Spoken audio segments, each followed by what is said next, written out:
And now, stand-up community subscribers and listeners from around the globe, it's time to Stand Up with Pete Dominic, where we ask the important questions that impact you, your family, and your community. Such as, will local business owners donate to my kids' school if I stop deliberately coughing on them? And will communities hard hit by opioid addiction finally receive quality care at the brand new rehab center, the Church of Scientology?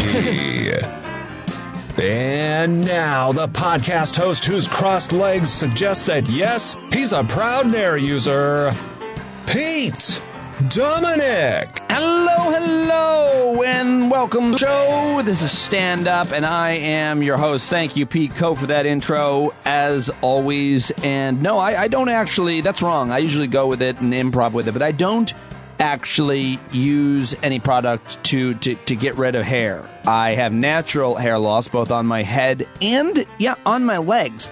The back of my legs and the front of my shins, especially everything below the knee, just doesn't grow hair. It's very weird. It's been that way since maybe my mid-30s, early 30s. And I just have no hair on my lower legs. And people comment on them and ask me if I shave my legs or if I'm a cyclist. And I say, no, I just have gorgeous, slick, hairless legs. That's just who I am. It is my truth. And it has been liberated. Welcome to today's episode of Stand Up. I hope that you had a good week, a productive week, a week without tragedy, loss, or too much stress or anxiety. But if you did, we're here for you. This community, this show, and I'm about to go hang out with everybody. I'm just trying to finish this podcast up so I can hang out longer and later tonight, but about to do the hangout tonight. We do that every Thursday night virtually. If you are a subscriber, you'll get an email with a link and you can join us. It's always fun. I'm really looking forward to it. Had a good week. Had some setbacks, some big new things happening, some exciting things, some great conversations, made some new friends. And so all in all, for me, I'm feeling pretty good. I do have some technical difficulties on today's podcast. I'm not sure if I'll be able to fix the mic situation.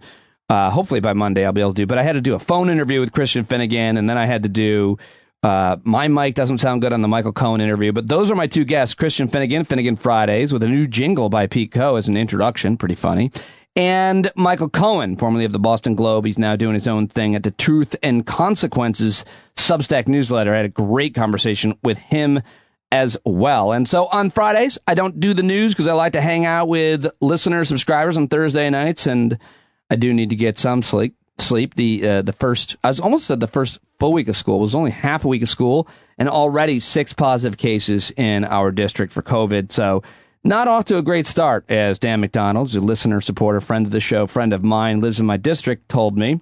Not off to a good start. How's it going in your district? All right, well, I'm going to get it started. I'm going to play Christian first and Michael Cohen after. I don't want to lose anybody on my bad mic audio. Maybe you don't care at all, but I certainly do, and I'm sorry about that. I might even be able to get it fixed by the time I get done, so maybe you won't even notice. But here we go with the great Christian Finnegan, who I absolutely adore and love. We talked on the phone. We weren't looking at each other, and it made for an even deeper and more intimate dynamic. I think we had a great, honest, thoughtful conversation, a different kind of conversation than we normally do. Gave some TV suggestions. We talked more about life and our journeys and existential threats, and less about politics and current events. It was great, as it always is with Christian Finnegan. He's on Twitter, @ChristFinnegan. Go watch all his comedy specials this weekend. Sit down and watch a Christian Finnegan comedy special. Go to ChristianFinnegan.com to find out where you can get them. All right, here we go. It's time for Finnegan Fridays. Hi. Hello. Oh, that was good. That actually sounded like one of those. You're going to tell me my dealership warranty was. Hello. One of those, Hello, yeah. Christian. This is David. I'm calling about your car.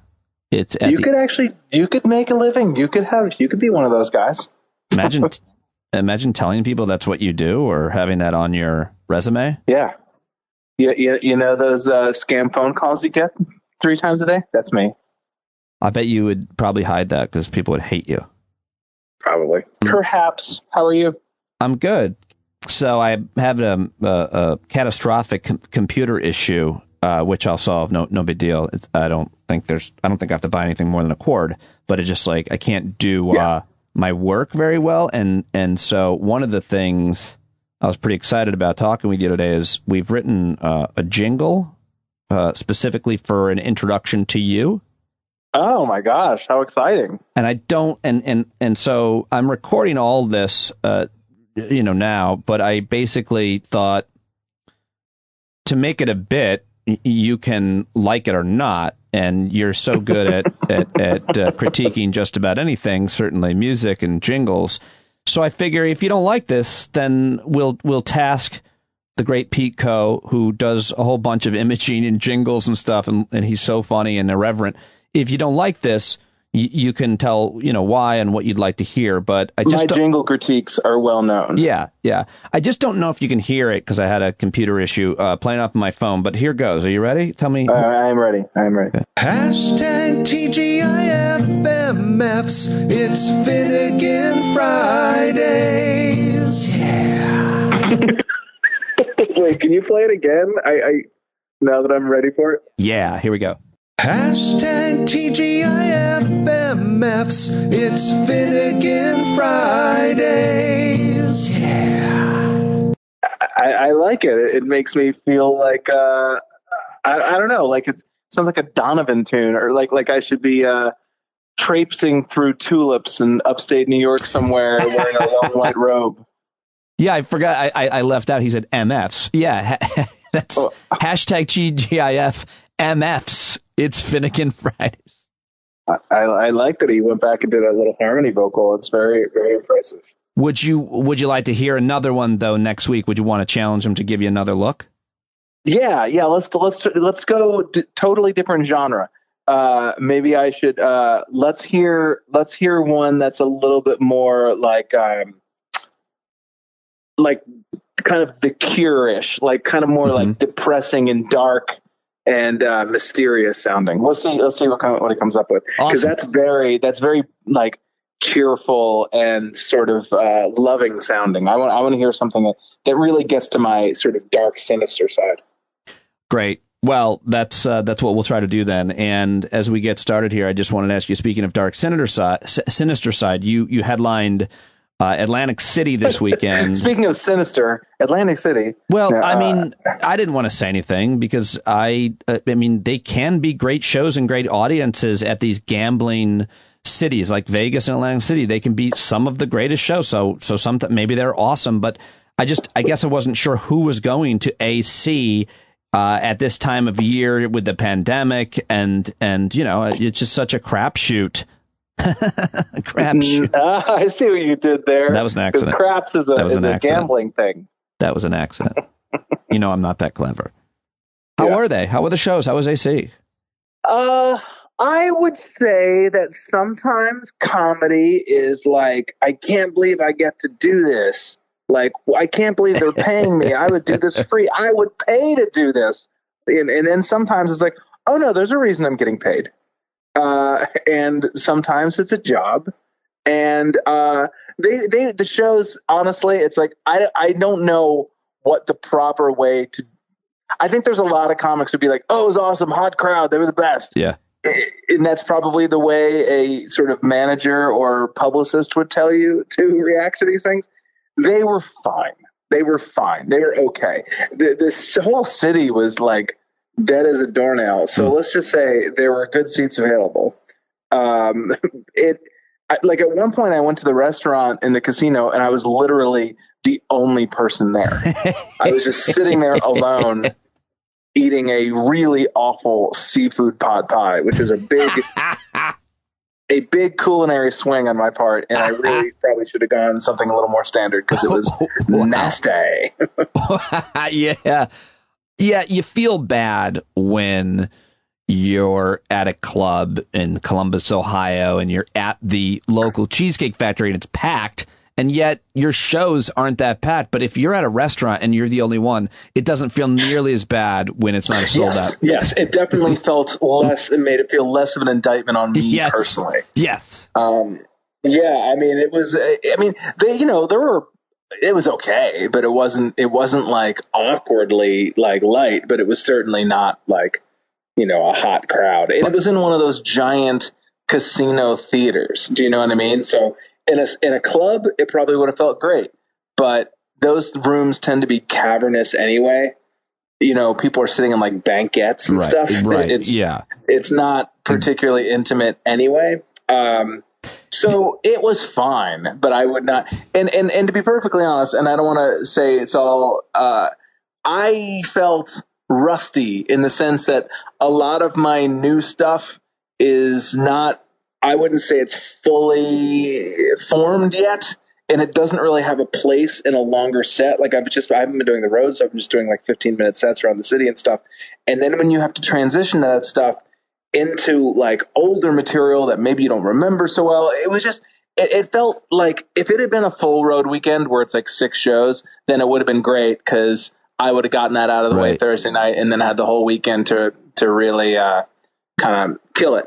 As a result, like this is only 2 shows, one Friday, one Saturday. And the Saturday one was fine, but the Friday one felt like work. Yeah, no, that's to be expected, especially given the fact, I mean, it's a bottom line is it's hard to get those longer sets because people aren't necessarily being booked, much less, shows happening. Obviously and the people who are being booked are the people who 2 years ago were playing arenas and theaters. Now they're playing the Columbus Funny Bone. Right. Which is where I would want to be playing. Why is that? I wouldn't actually be wanting to play Columbus, but well, yeah, that's the current economics. Meaning, like, I don't know, Dave Chappelle or Kevin Hart could sell out a theater or an arena, but he's not doing it because he doesn't want to invite people to spread the virus. Is that not the same for a like? What is that about? I don't exactly know what it is. I think that there are fewer tickets being sold in general because of pandemic nervousness and whatnot. Doesn't matter who you are. Yeah, but I feel like I guess. Yeah, doesn't. And so I think that's part of it. I also do think that it's like a lot of giant venues aren't doing big shows. I don't honestly know. I don't, to be perfectly frank, I don't know. Good. No, I don't either, and I just thought I was dumb. So I'm glad to... No, but it's like Brian Regan has been doing like comedy clubs for the past 18 months. Right, and he usually sells Brian Regan probably hasn't done comedy clubs in 10 years. Right. Did you have any Atlantic City, did the universe open any doors for you there? Well, I did enjoy going to their vast array of outlet stores, which they are, the entire downtown area is kind of one big outlet mall. And I love me an outlet mall. And so I was able to buy a nice new pair of sneakers and a nice fall light jacket, which was nice. And I managed to not lose more than I had planned on losing money-wise. Oh, okay, good. I said I was going to lose 200. I lost 250, but the 250 was just kind of one of those situations where I had to pull money out of my pocket because it was like a double down scenario playing blackjack. And so I lost 250, but I was accepting of that. I had gone in giving myself 200 to play with. And then Saturday night after my show, to avoid the temptation of trying to win that money back, which in the past I probably would have done, I just decided to bust ass and drove home that night. Oh, wow. Yeah, so I got home at like 2 a.m. But that was probably for the best. That is a decision I would not have made years ago. And who knows? Maybe I'd be coming home being like, I want all this money, but most likely you're also missing skipping, waiting, sleeping in a nice hotel room and waking up on the ocean, I suppose. That's the wager. Yeah, that is true. That is true. And it is nice waking up in a hotel room without the dogs and my wife. Love them though I do. That's what I'm thinking. Like being alone in the hotel room offers. It's the best. I focus more. I get more work done. Yeah. Ironically, like for the it's that is probably the thing I miss the most about doing the road on a regular basis. Is I do. My sort of solitary nature kind of does really embrace being in a hotel, because when I'm in a hotel, it feels completely natural and not weird to not speak to anybody all day.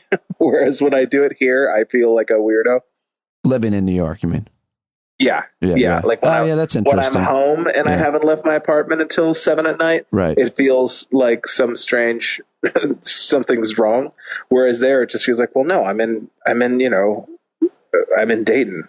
It's fine.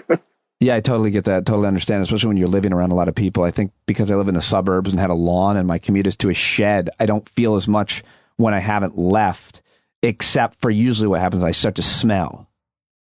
Oh, yeah. Yeah, that is a concern. You do start to smell. And then I'm like, oh, man, I haven't even washed. So I also thought, we talk every week. You're always great. You always kind of go where I want to go too. I ask you to help me understand or give me your take on things that I've, been paying attention to, or that I think folks will be interested in your take on. But I realize that kind of losing an opportunity when I talk to you, because you really are great at recommendations. I don't know why I pronounce it like that, on a lot of different things in terms of entertainment, TV, arts, and culture. And you definitely could talk about like TV or any of those things. So I thought maybe this week, and it also makes it a little bit more fun, hopefully for you, we could start some kind of, hey, Christian, what you watching? Sure, absolutely. I should have pitched that to you off air, but I figure you could handle it. I think you may have at some point, but yeah.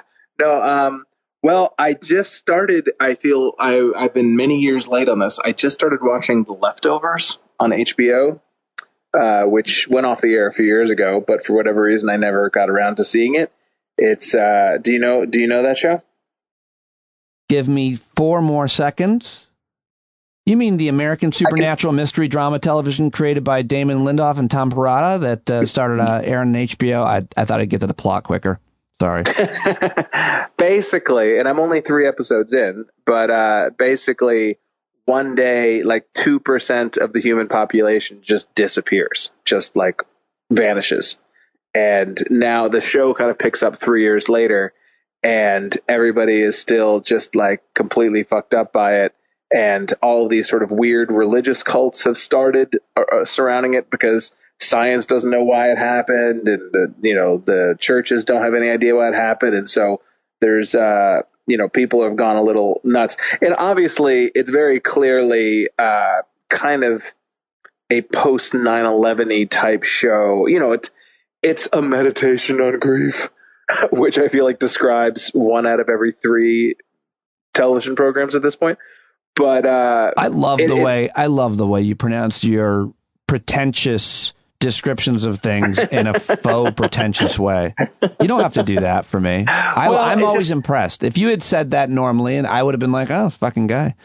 But what I mean by that is that I kind of feel like that is a phrase I've now read 1,000 times, and I'm a little sick of it, quite frankly. All right. Like you'll see it. I'm trying to think now. Of course, I can't think of any of the various shows that are described as a meditation on grief, but throw a rock, you'll hit one. But it's I like that meditation on grief, The Leftovers, and it's co-created by the guy who created Lost. It's compared to that. My wife will, if she hasn't already, my wife and daughter, I think, will probably love this type of show. They try some of these that don't work. There's a lot of these that don't work, right? Yeah. Well, what I've been told about The Leftovers is that the first season is a bit of a slog, or a bit confusing and a bit of a challenge, but that once you get through the first season, like what I've been told is in later seasons, you understand why the first season was kind of so opaque and hard to figure out. But I'm enjoying the first season, so I don't know what they're talking about. All right. Well, so the other thing I wanted to ask you about related to television, did it again. Television. What's wrong with me? I don't know. Is that this week we lost Michael K. Williams at age 54. It looks like it may have been a drug overdose found in his apartment. And so a lot of folks talking about him. And he did a few series that were huge. But of course, The Wire is one of the most respected and watched television series maybe of all time. One of HBO's best for sure. And so when I responded on Twitter that embarrassingly, I still haven't watched The Wire, your wife interfered and brought you in. Yes. And clearly wanted to create, at worst a feud, at best a judgment. And so what do you want to say about him, the actor, or that series maybe? Well, it's hard being sort of a white dude in his 40s to talk about The Wire without just sounding like a white guy in his 40s talking about The Wire. Yeah, but wasn't it created by a white, like David Simon? Yeah, white who guy? I'm sure at the time was a white guy in his 40s. I will say that it is the only show that I've ever watched that made me feel like a better person for having watched it. In the sense that it opened my eyes up to the interconnectedness of so many of the problems that we sort of face. And I mean, that is kind of what the theme of the show ended up being, is that The Wire, you know, in a literal sense, is talking in the first season is about sort of a surveillance wire, you know, like, you know, being bugged and things like that. But that The Wire really was more about the connectivity of the problems between politics and our educational system and the drug trade and the media, you know, that each season kind of focuses on a different kind of, it takes kind of look at the same problems and the same characters, but from a different perspective.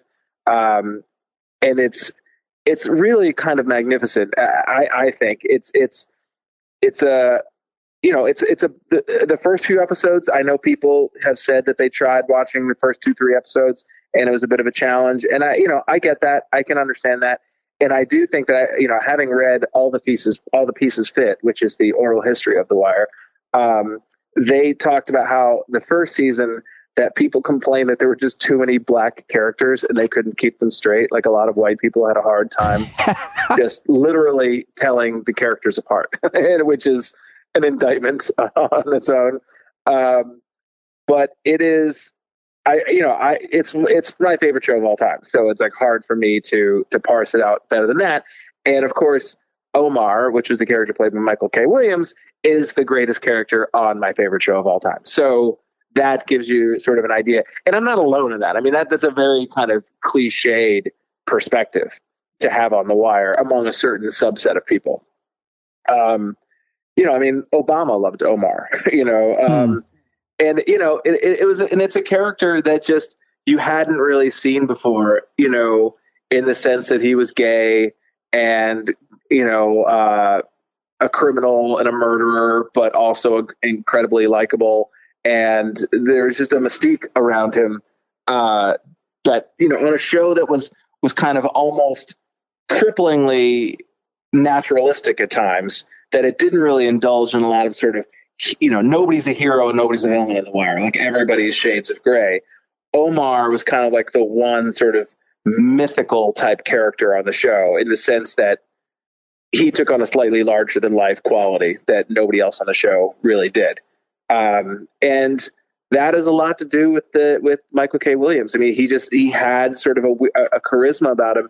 And then the more you learned about him off camera, the more you appreciated his work. And because he just seemed like such a sensitive, thoughtful guy who kind of stumbled into it, you know, and obviously had his own demons. He'd been very open about his problems with drug addiction and sexual abuse as a child. And it's a real fucking shame. But I mean, that, can I say that I'm utterly and completely shocked based on some of the stuff I had read or some of the stuff he had said in interviews? No. I mean, it's really fucking tragic. About how he died. Well, yeah. I mean, you always want to have that 3-act structure to someone's challenges, that they start off a normal person and then they become addicted to drugs and then they conquer it. End of story. You know, problem solved. Yeah. You know, hero redeemed, you know, and it's not the way it happens a lot of times. It's somebody can be sober and clean for years and then they slip up, and especially now with drugs being cut with fentanyl, and, you know, and it's tragic. I mean, it's really awful, but, I don't know what else to say about it other than that. Well, I mean, I feel like we're all so used to gut punches at this point. Like, it was brutal, but I think if he had died 5 years ago, it would have affected me more than it affected me now, just because I feel like we're all in such a defensive posture for a variety of reasons now that it's just kind of like, yeah, more grief, more awfulness. Bring it. Sure. Yeah. That's a really good frame to look at it. It's sad but true, and I think that that's also a good thing to just talk a little bit about. I wanted to talk a little bit about that with you as well, because a lot of people that listen to the show, and a lot of people who don't listen to podcasts or don't do anything, are dealing with quite a bit of the same feelings and emotions and concerns surrounding things like the Texas abortion law, the pandemic, climate, and Afghanistan we could talk about. Or, I think one thing you and I could add personally is the 9/11 memorial this week. And so I wonder, I guess this will air the day before. I wonder how how else to talk about that, because I do think, trying to be positive, that certainly I felt really good hosting this podcast and creating this community of listeners throughout the beginning part of the pandemic, when it started, going through my own dealing, losing my job and trying to figure out what the hell I was going to do to be able to support my family and all that. And that community came, around me and supported me. Then we all supported each other. And I realized that that's going to be a thing that's permanent. And that's good. That's good that we kind of deal with our stuff together, especially when there are these collective experiences that I just mentioned. So, there's two sides to it. I mean, on the one hand, it is great that we have communities now of like-minded or like-emotioned individuals that we're able to sort of kind of crowdsource our grief and misery with, that we're able to sort of spread it. We're all able to kind of bear the weight together. You have your little podcast community or a message board that you're a part of, or, a group of a group chat, whatever it is. Or in real life, some people hang out. Yes. Or that. But the downside to that, I think, is that I do think that it encourages wallowing a bit. I do worry sometimes that these little communities that we've created each other, especially when they're centered on something, either grief or sickness or politics or something that I worry that sometimes it encourages people to sort of wrap themselves up in their unhappiness a little more than is healthy. But you brought up 9/11. It's funny because the notion of being horribly depressed about something that happened in the world or in the news, it almost feels quaint right now, in the sense that, like I said, we're getting, in my opinion, frighteningly comfortable with death, that we're kind of surrounded by it. I mean, that we make fun of it, this preacher died of COVID, ha ha ha. And I feel it too. Like, I'm not saying I'm above it. I feel it 100%. Like, when some COVID denier ends up getting COVID and dying, there is a schadenfreude that I feel. But we're just kind of inundated with death now on a daily basis. And I worry that is a potential breeding ground if things were to get really bad in terms of civil discord and strife and things like that. That the step from being surrounded by death to creating some of it yourself doesn't seem as big of a jump to me. If that's probably a little too much. Well, I think that you're, I don't know what to think. I think your first point, I think all your points have a lot of merit to them. And certainly I share your concern about dehumanizing people. And I've actually spent a lot of time this week off the record speaking to physicians who are sharing a similar opinion about burnout and really not caring about these people coming into the ER with COVID that did not get vaccinated. That's the kind of refrain was the kind of thing I would hear is, did everything we could to take care of them for over a year before there was a vaccine. And then after the, vaccine's been rolled out now for almost a year. And so Why do I need to put myself in danger anymore? When you came in with a gunshot or you came in because you smoked too much, that was a lot more on you. I wasn't going to get shot. I wasn't going to get lung cancer. You keep coming in here and endangering me and my family. I don't care anymore. So that's one part. But the other thing is I hope that jumping to committing violence or hurting other people in a more traditional way is something that we don't make that leap. Well, even if it's not the leap of you doing it personally, the leap of you giving a shit if other people are doing it. Do you know what I mean? That it's like, if I saw somebody haul off on an anti-vaxxer at a store, like an anti-masker, and just wail on them and just beat them to a bloody pulp, there's part of me that would feel great about it. Would you buy a snack? Would you casually buy a snack and watch? Yeah, I'd be like, can I get change, please?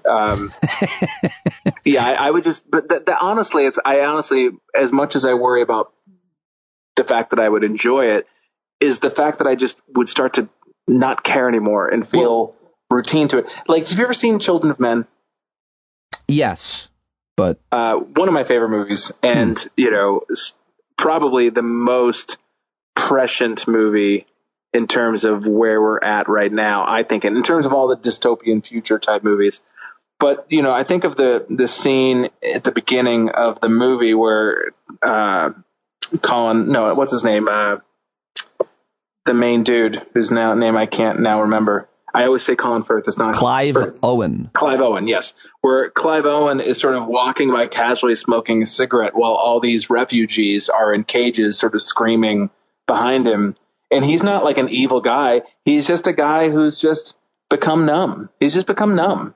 And when people become numb, that gives bad actors the sort of license to do evil shit because people are just kind of numb to it. And so I do worry about it. I don't mean to be all fatalistic and stuff, but that's kind of where my fears are right now. It's just that we're all becoming so comfortable with like, oh, how many people died today? Only 1,500. Okay, cool. You know what I mean? No, I think that I want to say, I would just inject that it's important to have a conversation like this to remind yourself what you don't want to become. And I think that this is a kind of conversation that folks that don't have, a regular spiritual practice or something that refills their cup of morality and how they feel about the human condition, at least is what we're talking about, I suppose, or about each other.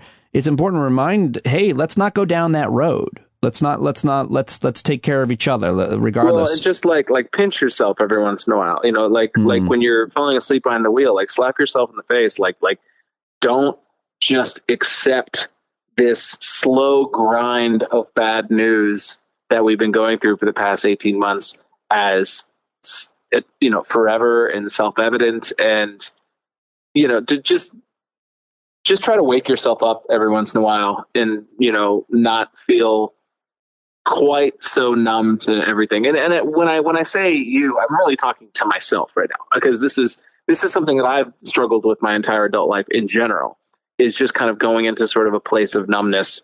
And it's my least favorite quality about myself. And when all this, when COVID happened, in a lot of ways emotionally, for me, just personally, it felt like stepping into a warm bathtub. It was like, oh, now the world externally feels like I've always felt internally. Like it felt like shockingly comfortable to me. And that's not good.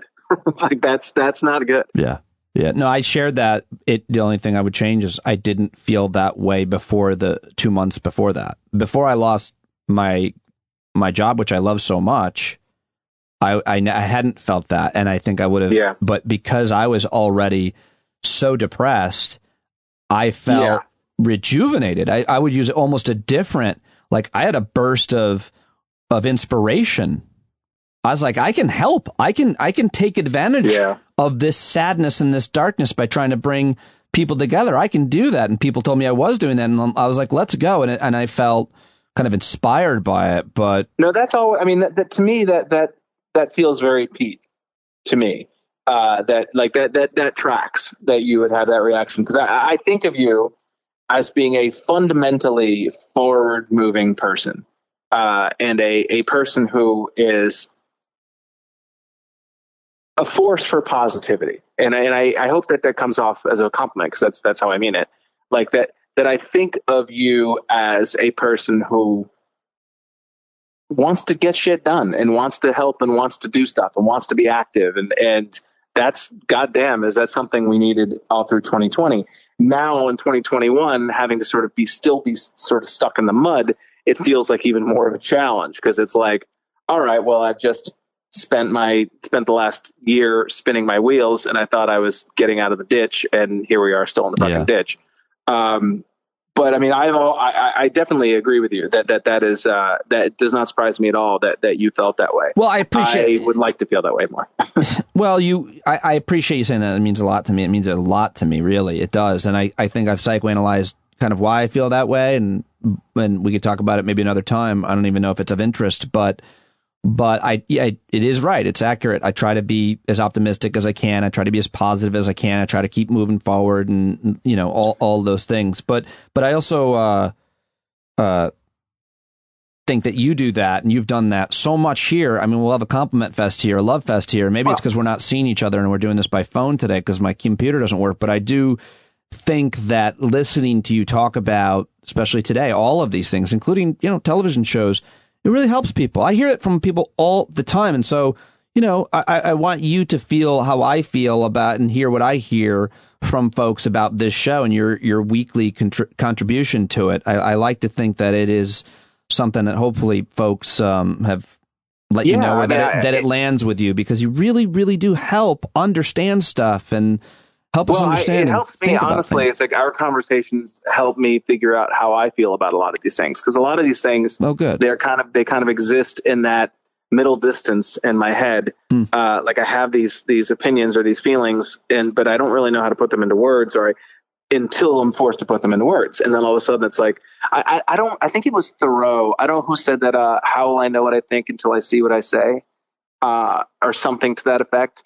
It was someone who wrote in a journal.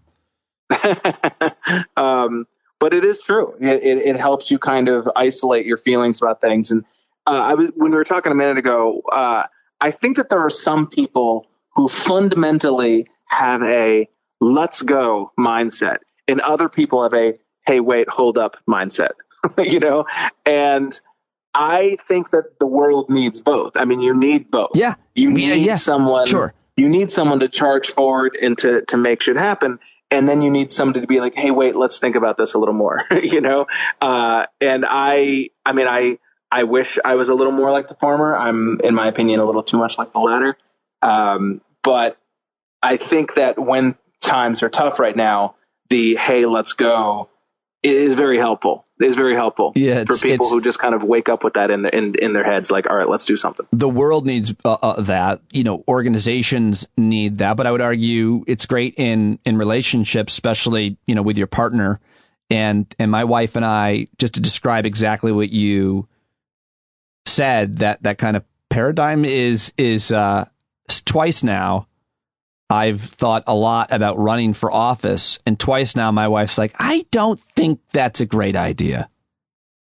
And she's got a lot of really good points. Certainly the first time, that was a really bad idea, because I needed she kept being like, what you need to really do is get a job, not do a year-long audition for maybe getting one, and most likely not.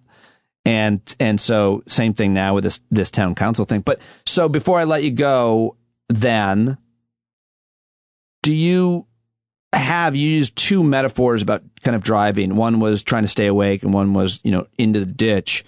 And so I think about, and used to love having certain comedians, I don't know if you did this, that I would talk to the whole way home on a Friday or Saturday night. When I'm trying to get back to my New York City apartment, we'd both done our gigs, and we're just talking all the way through. How I get worried. You drove back from AC in the middle of the night. What do you do to stay awake?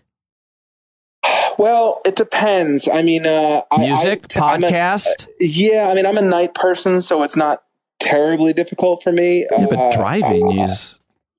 I have a harder time in the afternoon than at night, honestly. I around 3-4 o'clock, I get real sleepy time. And then at 2 a.m, I'm like wide awake. But, I mean, I probably wouldn't listen to well, that's not true. I drove back from, Virginia Beach once overnight. Like I left after the Sunday show and then got back to my apartment at like 5 a.m. or whatever. And I listened to The Great Gatsby the whole way back, which was, and it was perfect. It ended right as I pulled in my, in my apartment. But I mean, books can be a little bit risky. Yeah. It could, in terms of putting you to sleep. So I mean, I'll listen to like podcasts, usually usually music podcasts or something that's a little more active. But when I drove back from AC, actually, I was a huge fan. One of my favorite bands of all time is Jane's Addiction. And, I hadn't listened to Nothing Shocking, which was not their first album overall, but their first album that made an impact. And I hadn't listened to it back to front or front to back in years. And so I got it into my head that I was just going to listen to. So I listened to like 3 different albums just front to back, which is something people so rarely do now, because it's just everything's a playlist. And yeah, I don't know why you would or when you would, maybe. Yeah, but it was kind of fun because like even the songs, because that's like an album that I probably listened to 5,000 times, over the course of a couple of years of my life. But I hadn't, the songs that I wasn't as crazy about, of which there are only 2, I hadn't probably heard in 10 years by choice, And so it was just kind of like fun. It puts you back in that head of where you were in your life when you were into that album, because as when we were younger, you didn't really have the option. I mean, even with CDs, it's like you'd have to get up and change the track, or, but certainly in the cassette era, you wouldn't want to have to bother to rewind and fast forward all the time. And so you would end up listening to the songs even that you weren't as crazy about. And so you had that experience of listening to, or at least a whole side of an album. And so I just I listened to both Jane's Addiction albums, and I listened to the first Living Colour album, which is an album that I loved when I was in high school. And so just kind of like enjoyed living in that late 80s mind space, late 80s, early 90s mind space as I was driving home.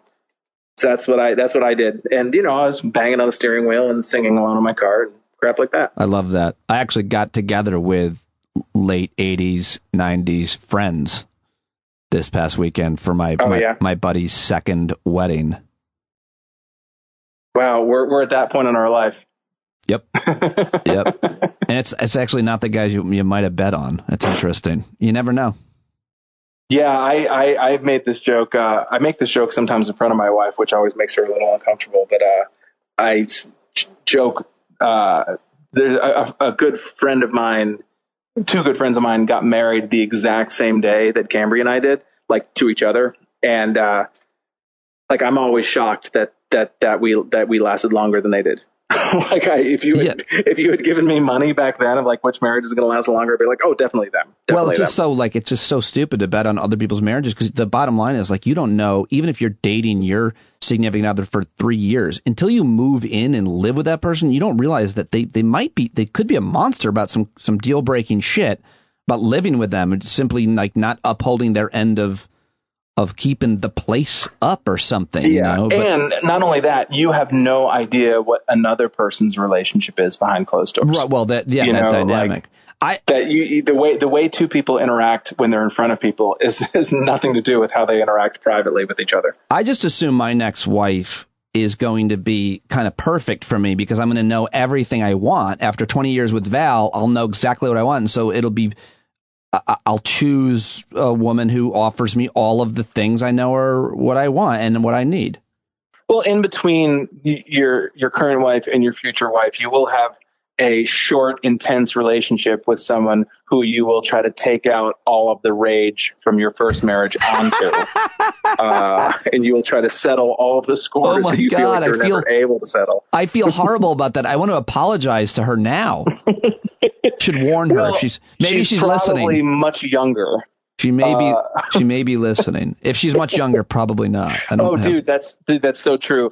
If you don't ever get divorced because you're going to end up trying to hook up with one of your listeners, and don't be that guy. Like, just don't. That's I suppose anything's possible, but more that to me would be I would be uncomfortable with that. I'm already uncomfortable with there's that relationship that where they know everything about me and I don't know that much about them. So I think that's already a disadvantage. I don't mind it at all because I love getting to know people, but I think I would mind it if it was like something, you know, intimate or serious. I'd be worried about that. That makes me uncomfortable to even think about. And so the way to protect against that is by making your marriage work. No, I'm going to hook up with my listeners' friends. Okay. Yes. Yeah, okay. There we go. One degree. Yes. Separation. Make the marriage work every day. Working on it for sure. Thank you very much for your time. That was funny. Way to end. I love you and I appreciate you and I thank you for joining me. And we will we'll try to look at giving your notes another jingle next week. And I'll try to put the suggestions something kind of dark and brooding.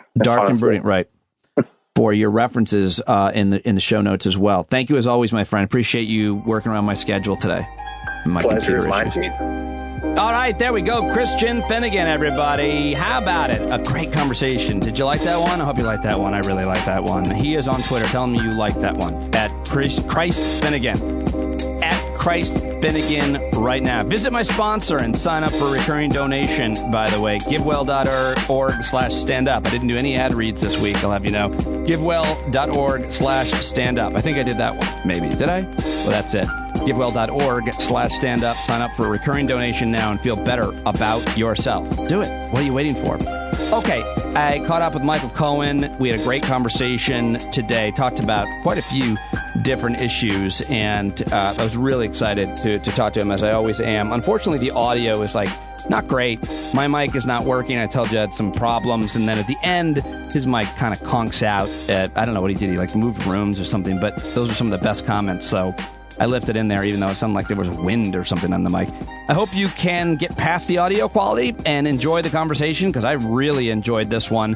Made me feel a lot better, as a matter of fact, on the issue of the $3.5 trillion that I hope Joe Manchin is going to do what Christian Finnegan said and make it happen. Here we go right now. Michael Cohen. Go subscribe to his Substack and listen to his show within it. truthandcons.com. Links in the show notes if you want to find out more. Michael is on Twitter at SpeechBoy71, where he's awesome. And we start by talking about his most popular tweet he's ever had, making fun of Ted Cruz. Here we go right now. There he is, Michael Cohen. I've got him now, and there are so many things I want to ask you about your recent Substack newsletter articles, which have been great. I love the way you're incorporating photos and humor and graphs, all of it. It's great. So you had your biggest tweet of all time, and it's 100% worth it. I loved it. Yeah, dunking on Ted Cruz, because Ted Cruz was complaining that America had turned its back on Americans who were in Afghanistan. And I pointed out with a picture of Ted coming back from Cancun last February that, in fact, Ted Cruz turned his back on his own constituents when he went to Cancun during a terrible ice storm that killed dozens of people and left millions of people in the state without power. So, Ted Cruz is, I don't know, he's the easiest punchline that there is in American politics. He is just, what's the word? You can't knock him down. He can take any kind of I admire I'm serious. I admire his resilience, his ability to get up in the morning when he is so beaten down but from every direction. I admire it. It's like admirable. The Terminator of derp.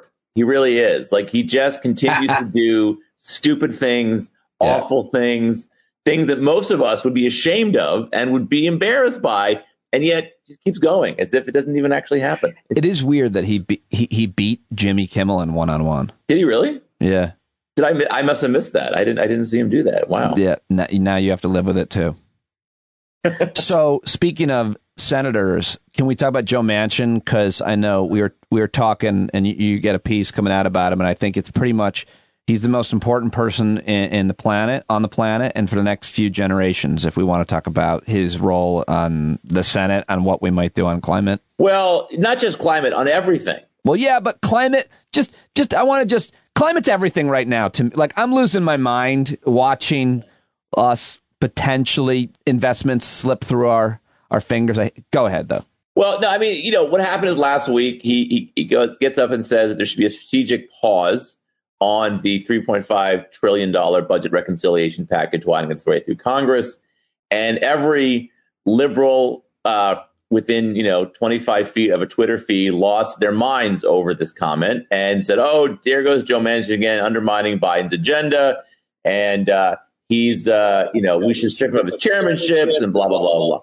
And my response is, go scream into a pillow, right? Bang your head against a wall, but understand it doesn't mean anything. It just doesn't matter. If I may quote maybe my favorite line of any movie ever, namely from Meatballs and Bill Murray. It just doesn't matter because Joe Manchin is not going to kill the budget package. He's not going to do it. He's not going to destroy Joe Biden's presidency because it's not good for Joe Manchin for that to happen. Joe Manchin is just playing his usual game of being the centrist, moderate Democrat in the Senate who has to appear to stand up to the liberals who want to do, their social engineering and socialism and what have you. But at the end of the day, Joe Manchin is going to support the package, just like he did with the American Rescue Plan from earlier this year. Because, the thing with Joe Manchin is that he can kill everything that Joe Biden wants to do, but he has no incentive to do that. That doesn't benefit Joe Manchin at all. And so his leverage is incredibly limited. So what his leverage comes down to is being a giant pain in the ass, which is what he does. Well, hold on.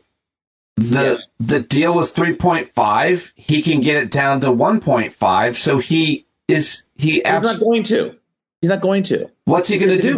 He will lose his budget, the infrastructure package that he worked, the bipartisan infrastructure package that he worked so hard to get passed in the Senate. He's not going to do that. So what's he doing for him? He's going to bring it down to some number lower than 3.5, right? Maybe 3.45. Really? Maybe 3.4. You really? I'm sorry. I don't understand. Because look, he did the same thing with the American Rescue Plan. He said it's too big. We need to slow down. And at the end of the day, they got about, I think $500 million in cuts out of that package out of a $1.9 trillion package, just like a rounding error.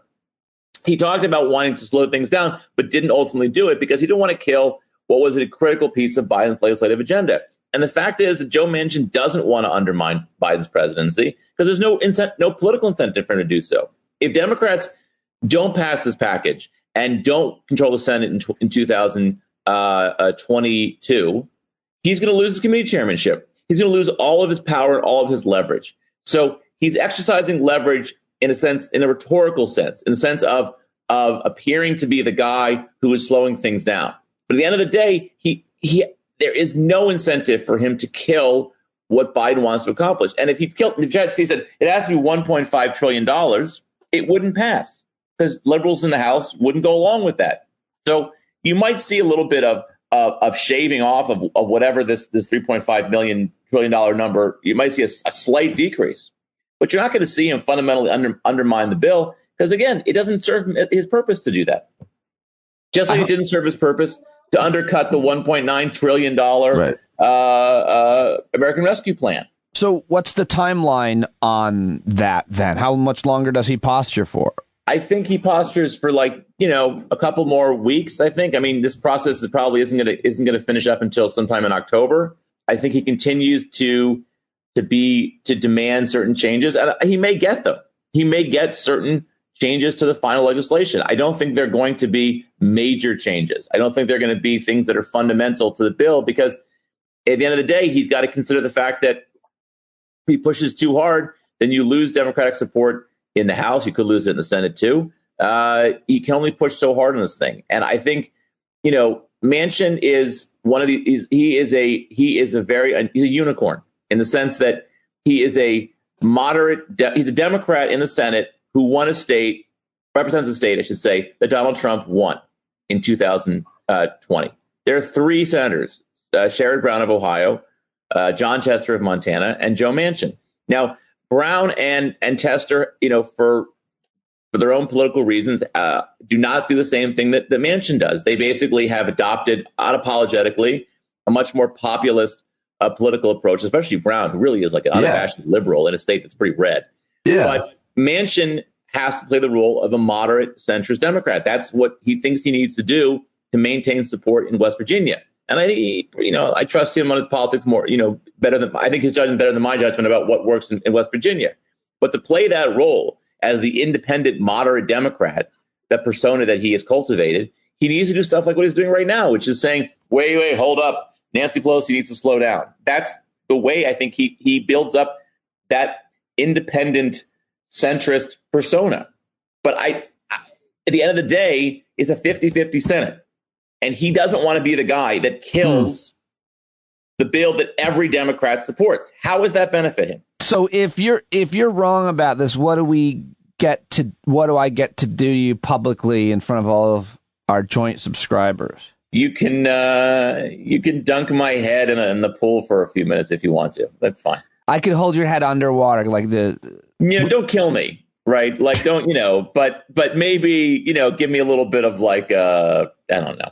30 seconds, maybe. Stay with the Senate. You mentioned Ohio. You have a recent piece dealing with the two of the senators there. You looked into Josh Mandel, or candidates, Josh Mandel and J.D. Vance, who were both running in a Republican primary. And basically, in this piece, what you're trying to help us understand is just how broken the Republican Party is the way I would put it. So what's happening in Ohio, I think, is a really interesting story about the decline of the Republican Party into just rank as a xenophobia and, if I can use this word, general dickishness in their political approach. So basically, Rob Portman, senator from Ohio, is retiring. He is a old school kind of Republican. He is conservative, but he, I guess, a little more courtly, you might say, than the newer breed of Republicans. Not running for re-election, I think in part because he doesn't want to have to be a Trump clone to get reelected. And you've got a bunch of candidates there. And the front runner is a guy named Josh Mandel, who is former treasurer in Ohio. He ran against Sherrod Brown in 2012, lost, didn't run in 2018 when there was a open seat. No, I'm sorry, didn't run against Brown in 2018. But basically, this is a guy who is ultra conservative, who really sort of in this campaign has focused on sort of xenophobia. He has been attacking Afghan refugee resettlement in the United States, basically saying this is going to lead to terrorism in America. This is a man, by the way, whose grandparents were Holocaust survivors and refugees in the United States.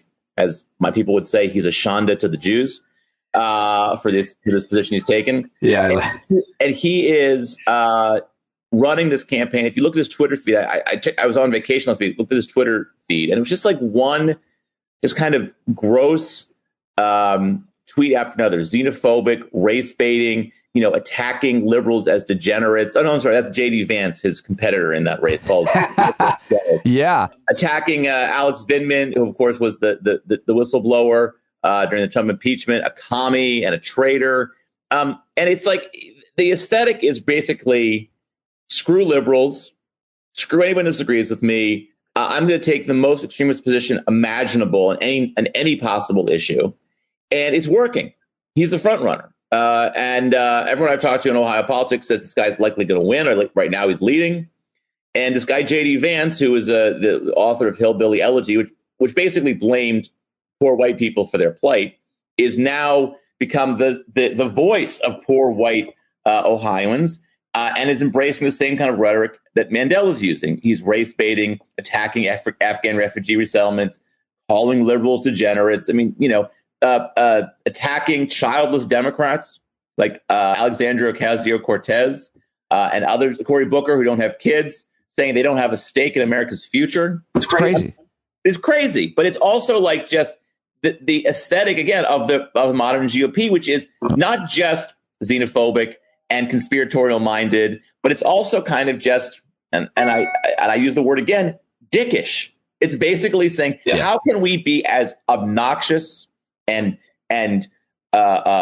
rude to Democrats as possible? How can we, trigger liberals? A couple weeks ago, J.D. Vance had this tweet about going to New York and asking somebody, is it like Walking Dead season 1 or season 4 there now? I live in New York, and I can tell you that there are no zombies in the streets here, and it's actually pretty safe to be in New York City. But this plays with his supporters who think, New York's we're a bunch of sodomites and degenerates, which is not completely inaccurate. It's not. I mean, what Staten Island, I think, is. I mean, yeah, exactly. I mean, come on. I live in Brooklyn, but even I'm going to acknowledge, there's some degenerates around here. But the thing is that this is, and Vance is a guy who went to Yale Law School. He runs a venture capital firm. I'm sure he spent a lot of time in New York City and rather enjoyed the experience. But again, this is what plays in the cheap seats in Ohio. And, what one consultant I talked to said to me, I sort of said, well, it looks like Vance is imitating Mandel's approach. He's like, no, that's not it. He's just playing to what Republican voters want to hear. He gets it. I mean, they all get it. This is what they want to hear. They want to hear support for Trump. They want to hear attacking liberals. They want to hear, COVID is a hoax. They want to hear that, we don't want brown people in our communities. All the kind of, rhetoric you hear on Fox News. That's what they want to hear. And that's what these politicians are feeding them. The one comment that really I found super interesting in terms of where we're at is J.D. Vance, this once kind of respected by moderates and even some liberals. I was talking with, Chicago Tribune columnist Clarence Page. And he talked about that they had always had a good relationship. And this was a few months back. And I was kind of surprised then. But seeing J.D. Vance tweet comparing Alex Jones to Rachel Maddow was because Alex Jones is, he's not Hannity. He's not Tucker. I mean, these guys are a lot more mainstream in the crazy. Alex Jones is way, way out there, that people are lizards and that all kinds of things didn't happen, especially and most importantly, Newtown, which he's been sued about the Sandy Hook shooting. So I just thought his comment there was a really scary arbiter of where we're at. Yeah, and to be clear, he didn't just compare Alex Jones and Rachel Maddow. He said Alex Jones is more believable than Rachel Maddow. Right. And I mean, again, as you said, Alex Jones is being sued for arguing that Sandy Hook was a false flag operation. I mean, Alex Jones is, he is a bottom feeder for bottom feeders. I mean, he is disgusting. And for someone like J.D. Vance, who went to Yale Law School and definitely knows better, to praise him is gross. There's just no way around it. It's disgusting.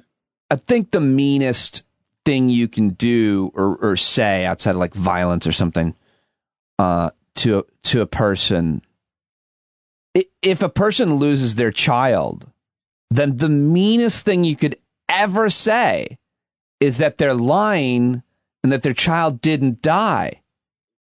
And then to have to be that parent and be living the rest of your life with that horrific loss, the worst loss, and then someone telling you that the thing that you lost didn't even happen. Like, there is no kind of behavior that is like, how could one ever value a person in any way who does such a thing? It's hard to understand. So, yeah, no, you're right. You're right. And Jones is gross. And the thing for J.D. Vance to give him credibility, to what? To win a Senate primary in Ohio? Yeah. Like, honestly, dude, get a job at the post office. I mean, honestly, like, anything else is better than that. And, I'll just say this point about Rob. I'm not going to say anything good about Rob Portman, because I think he is as much an enabler of Trump as J.D. Vance and Josh Mandel. But he's clearly made the calculation. I don't want to do this anymore. I don't want to be the guy carrying water for crazy people, for people who are just awful. And J.D. Vance made a calculation. Yeah, I'll do that. Sure. I'll do that if it means I get to be a senator. I'll say whatever I have to say in order to, fulfill my political ambitions. And it's disgusting. I mean, Josh Mandel may believe what he's saying because he's pretty awful. J.D. Vance is just saying what he's saying because he knows it's going to help him politically. And it's gross. Yeah. It's not working, by the way, because he's probably going to lose. Tell yourself to sell completely out to the worst people in the world and lose to an even worse person. So I want to ask you about, you've written several pieces at Truth and Consequences about Afghanistan. But one question before we get to that, and don't talk or try not to think too much about Donald Trump, but I think you mentioned something on Twitter. And on September 11th, a former United States president will be a color commentator at a fight of two very old boxers, or at least I'm assuming, I don't know who the other guy is, but Evander Holyfield. He's bragged about that he's getting a lot of money for it. The fact that a former president would ever do such a thing for any other reason than to raise money for a nonprofit or something, much less that on September 11th he would do it and take the money. I don't want to spend much time on this, but I just did want to get your reaction to that because you're the history guy. And I mean, I'm not surprised anymore. I mean, Trump is. Look, I mean, he needs money. I guess he needs money. Look, I get these fundraising things from him. I'm on all the listservs and or mailing lists or what have you, and I get these things where he's asking for money to help, fight this big steal. And of course, he's got millions of dollars that he's raised that he's basically pocketing for his own well-being, and it's a grift. I mean, he's a horrible person. I mean, and he's also a very sick person. I mean, it's funny because last night there was this big controversy because he tweeted out, he sent out this letter praising Robert E. Lee. Oh, right. That's right. I saw. Yes. Yeah. Yes. And saying that Robert E. Lee, could unify the nation and would have won the war in Afghanistan. I mean, your mind reels at this. It's like, it's just astounding that a former president would praise a general who was a traitor and had the blood of American soldiers on his hands. But, the thing that struck me about this is that he doesn't know Robert E. Lee is. He doesn't even give a shit about Robert E. Lee. He just knows that there are people who support him who think you shouldn't tear down Confederate statues and think Robert E. Lee was a great general. So he's going to praise Robert E. Lee. He doesn't even know any better. It's just a means to an end. It's a means for him to say something to his supporters that they're going to like and that they're going to make them like him more. He's a pathetic, broken man. He really. But there is a real danger in definitely recognizing the Confederacy. I think, historians of authoritarianism, and you obviously know a lot about this, would say, you're rewriting history. You're denying what happened. Slavery didn't happen, or if it did happen, it wasn't racist. And the Civil War didn't have anything to do with slavery, and it was states' rights. And now, by the way, those guys were awesome. They were awesome Americans, and all this criticism of the South and the Confederacy we're back, baby. Look, I think that the number of people in this country who want to praise the Confederacy, thankfully, is a minority. But the people who support Trump, and that's why he's doing it. And at the end of the day, it's gross and it's awful and it's a degradation of our politics in a way that I think we've become used to. But it doesn't surprise me anymore. And frankly, I expect to see more of the same because this is what our politics have become. I mean, when you have a guy like Josh Mandel, who literally lives in America because they welcomed his Holocaust survivor grandparents to this country. And by the way, his grandmother survived the Holocaust by being sheltered by a Christian family in Italy. And this is a guy, I think maybe not Italy, but in Europe. I forget where exactly.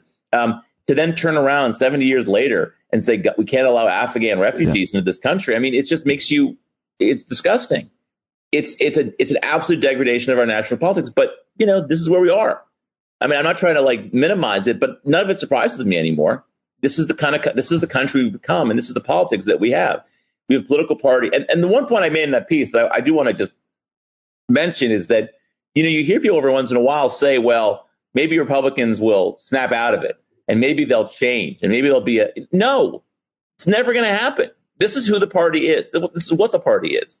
The J.D. Vances of the world, as deplorable as they might be, understand the politics of the Republican Party, and this is how you get ahead in the Republican Party by embracing the politics of Trump.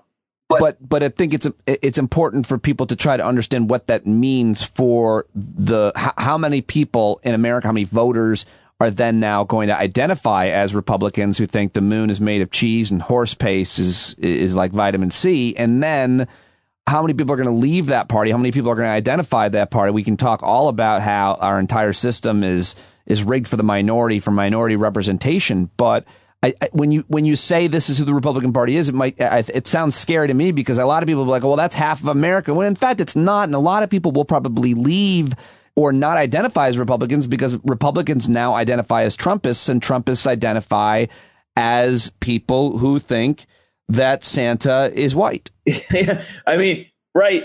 Or would get angry at the implication that almost half the country voted for Trump.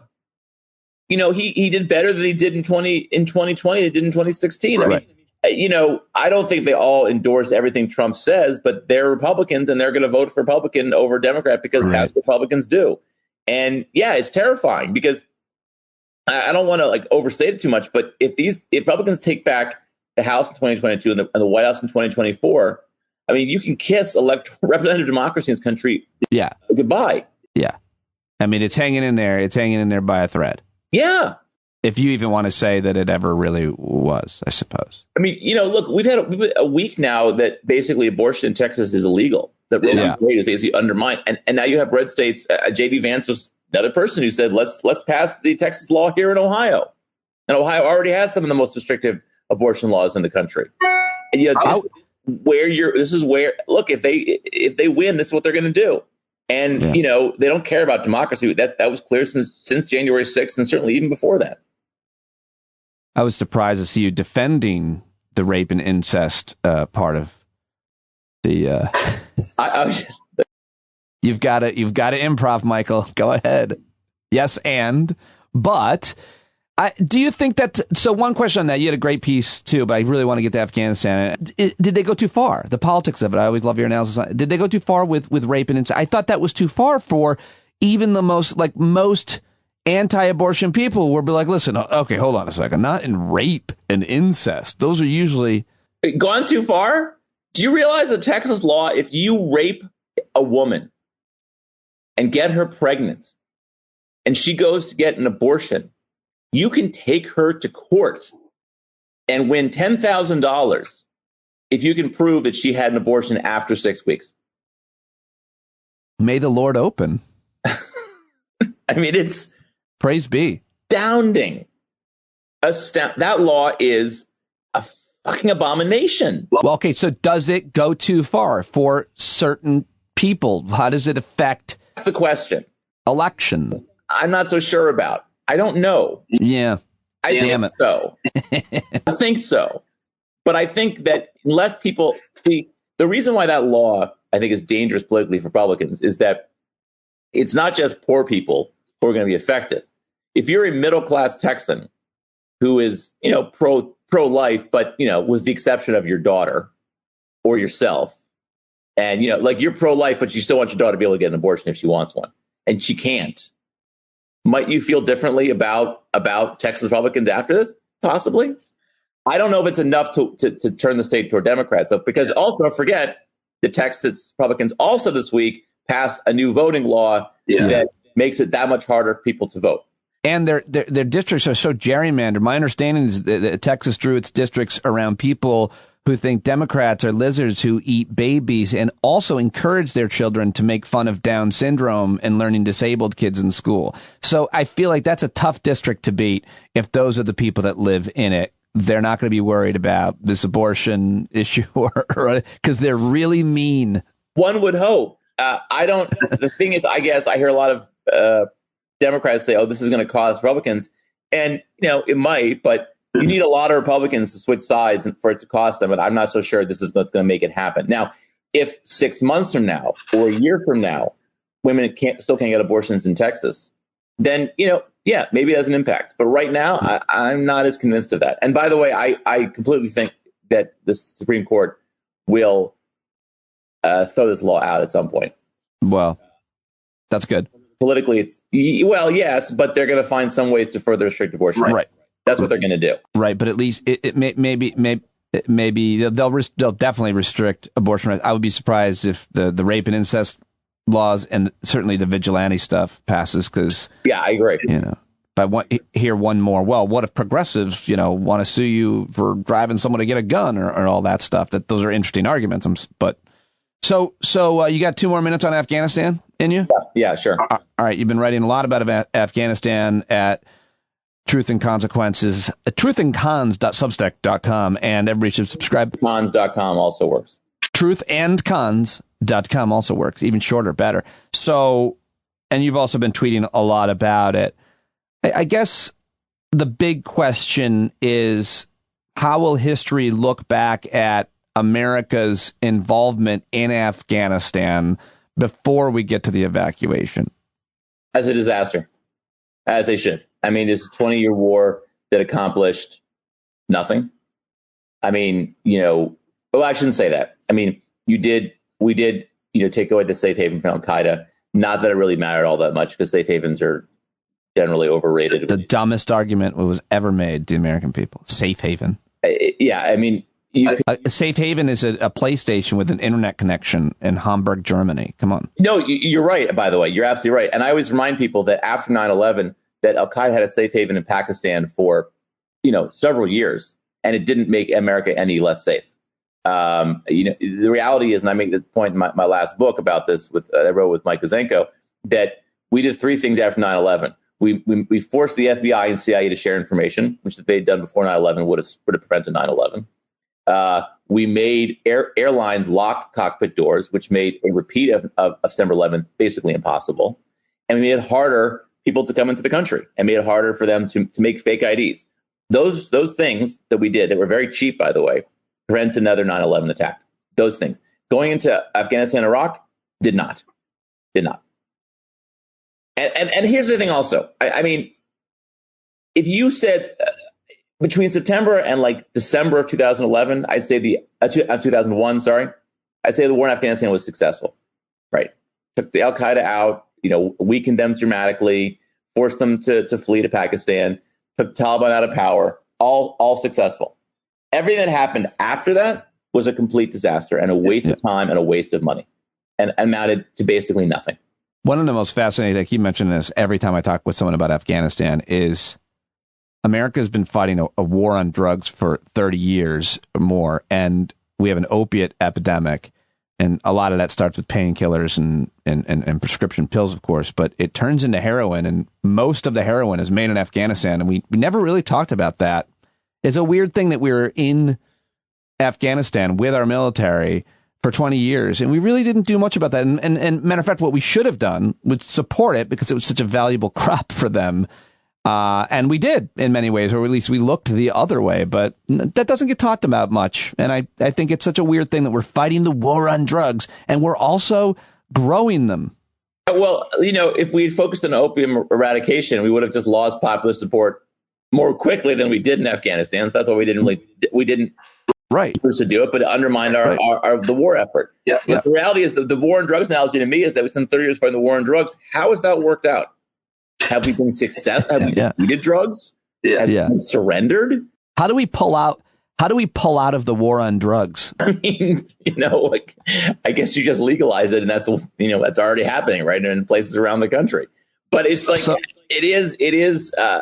But look, I mean, I hate to say this about Afghanistan, because I don't want to, I hate to say this, but I know that there are veterans and there are families of veterans who may listen to this and say, well, did I do, or my child did, or my husband, or my brother, or my sister? And I don't want to undermine their sacrifice. I don't want to undermine what they did, because what they did is what their job was, which was to follow orders and to fight America's wars. I have no beef with them, and I think their service should be honored. It's the generals and the politicians, particularly the politicians, who put them into a fight that they couldn't win. They should never have been fighting in the first place. Right. And I think one of the things that so frustrates me about the coverage around Afghanistan, the withdrawal, is that we made that into the disaster. That was the failure. How we got out. Not the 20 years we spent fighting a war that was out. Well, it's harder. It's I don't know if you wrote about this or if anybody did, but from a media point of view, That's a much less interesting story. Absolutely. Watching people, hang on planes and fall off planes and suicide bombers and all of the mess around that and all of the images, and everybody has a camera, unlike in Saigon. And so it looks crazy. Everything looks crazy in the world. Every football game looks crazy. Every airplane looks crazy. Because everybody has a camera. The point is, that's the imagery that they had, and so that's the story that they told. But I think there's something more here. I think that we expect, and I think a lot of media analysts expect the American military and American general to be somewhat omnipotent. That if we're not going to lose a bunch of ragtag guys, living in caves. That's the mindset. We can, even in a situation of complete and total chaos, we can create order because our military is the best in the world.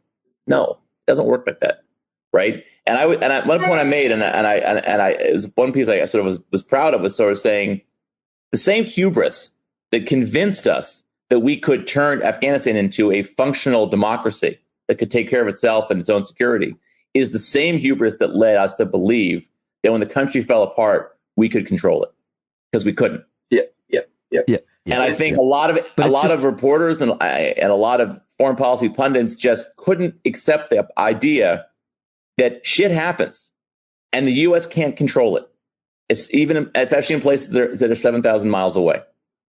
I talked to foreign policy analysts, historians from all across the political spectrum with all kinds of different points of view about Afghanistan and Iraq for almost 15 years.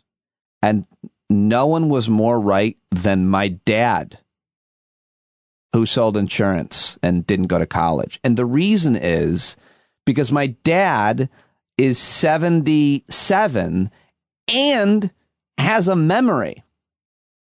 So you don't need to go to the war college to know that Afghanistan will be no different than Vietnam. None. Almost exactly the same in crazy, crazy ways. And my dad was like, what? We tried this. We lost 58,000 Americans and millions of people died in Southeast Asia. The Afghans, we've seen the Soviets, the British before. It's the same. Why would we do this? And my dad, it was the most brilliant foreign policy expert on this that I talked to. And he does not speak Pashto. I feel that, because I remember in 2009 when Obama was talking about surging in Afghanistan. I'm like, well, why would we do that? What are we going to bring democracy to Afghanistan? I mean, it just didn't make any sense to me. And I still to this day continue to be amazed by the otherwise smart people that I talked to, who tried to convince me that we could be successful with this mission in Afghanistan. And they should listen to your dad, because a little common sense, a little stepping back and saying, is it really a reasonable thing to expect that 100,000 American soldiers are going to turn a country of 38 million people who are tribal AF? Yeah. I mean, and I think we make these mistakes over and over again. And I think, just to be blunt about it, a lot of the coverage just repeated those mistakes in a weirdly indirect way of just assuming that we can solve any problem, that if we put our mind to it, we can solve any problem. The American military can do anything. No, it can't. And that is not a criticism of the American military, by the way. No, it's basically just the way the world works. A military can't go into another country where they don't even speak the same language and do much unless they're going to kill everybody. And that does happen. That's exactly right. And I made this point over and over again. Or furthermore, if I just to add to this, if the Chinese or the North Koreans or any other or someone from the Middle East came into America and they came down your street in Brooklyn or my street in the suburbs or anywhere in Ohio, we have more guns than we do people already. We don't need any help. They wouldn't win here either, is what I'm saying. No, and I just make a point that I made over and over again. I said, there's a great quote from General William Sherman, comes to Sherman, before he burned the city of Atlanta to the ground. He wrote a letter to the elders of the city of Atlanta and said, you need to evacuate. And they begged for him not to burn the city. And he said, no, because doing that will end the war. And he made this quote. He said, "War is cruelty and you cannot reform it." I think about that quote all the time. War is cruelty, you cannot reform it. And what it means is that basically, if you want to win the war in Afghanistan, there's a way to do it. Send 1 million troops in. You don't try to bring democracy. You basically impose your will, which means killing a lot of people. And thankfully, we weren't willing to do that. But you're not going to win. But if we did that, it would make the war on terror so much worse. So that's why you wouldn't do it. But my point is that if you're not willing to do that, and we weren't, you're not going to win. And you're going to have this kind of situation in which you try to, impose your will in ways that are not successful and are not do not endure. And that's what happened. The Taliban had more will and more ability and more willingness to impose their will on Afghans than we did. And at the end of the day, I think there's a great piece. I think all of your listeners should check it out. Anand Gopal has a fantastic piece in the New Yorker that points out that for many people in rural Afghanistan, they came to hate the Americans more than they hated the Taliban because the Americans brought war. That's what we did. And I made this point. I remember like 12 years ago. I wrote this piece about how we talk a lot about how we care about the Afghan people, and it was bullshit. Because ultimately, we were in Afghanistan for our own security, for our own reasons, because we wanted to protect Americans, we thought, from terrorism. And if that meant that some Afghans were going to get killed in a terrible civil war, we were willing to accept that, right? But we didn't. Ultimately, we cared more about ourselves and our own interests than the Afghan people. And by the way, that's the way it should be. We should put our interests first. I expect Joe Biden to put American interests first as he's president of the United States. But at least acknowledge it. Like, spare me the bullshit that you're doing this for the Afghan people.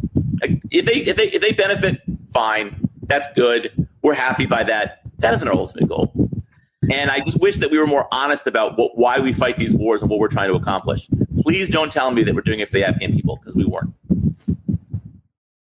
Thank you very much, sir. Appreciate it. Sorry on that negative note, Ed. No, it's great. I know you got to go, but I just want us to. I don't want to keep going because of time, but it was awesome. Love it. Love what you just said. I think it's completely accurate and important. Thanks, Pete. Always great to be here. All right, bub. Okay, like I said, sorry about the issue there at the end with Michael's microphone. I don't know what happened. He just went and sat in front of a fan or something, but it was worth it. I hope to you, was to me. Thank you to Christian Finnegan, Michael Cohen. Subscribe to Truth and Cons, his Substack. That's Michael Cohen. And, of course, follow Christian and show him all the support you can on Twitter. Let him know that you heard him. Finnegan Fridays. Thanks again to Pete Coe for the jingles, John Carroll for the music, everybody at the Hangout. I'm finishing the show the next morning because I had so much fun. We hung out for hours last night. Started with 40 people. I don't know. 3 hours later, probably still had 15 folks, and I just closed the bar. The virtual happy hour out. A lot of fun. Love you guys. Great week. Hope you have an awesome weekend. Look forward to talking to you next week. Anya Kamenetz of NPR is going to join me to talk back to school, all things kids, and a lot more. Tomorrow Mondays is set to happen, so much to look forward to. I hope you've got a lot to look forward to in your life. Thank you for supporting me and the podcast with a subscription. If you haven't, sign up now. What are you waiting for? Write a review, subscribe to the YouTube, and all the other things that you can do. Thank you. I love you. Bye-bye. Take us away, John Carroll. You know they can't deny you what you're laying down. Boy, you better stand up. Stand up. Show your face of every color, yellow, black, red, and brown. She's the place where every lost child will finally be found. There's only one thing to do before we stand our ground, and that's stand up. Stand up. Well, the founding fathers saw a land for all. They had to stand up. They had to stand up. They had a keen imagination for a crystal ball, drawing all the plans of stand up. But all they had to go on was the time they were in, with other causes for laws, and since they weren't even sin, they knew that change was gonna come before the change could begin. They had to stand up. All right, they had to stand up. We got to stand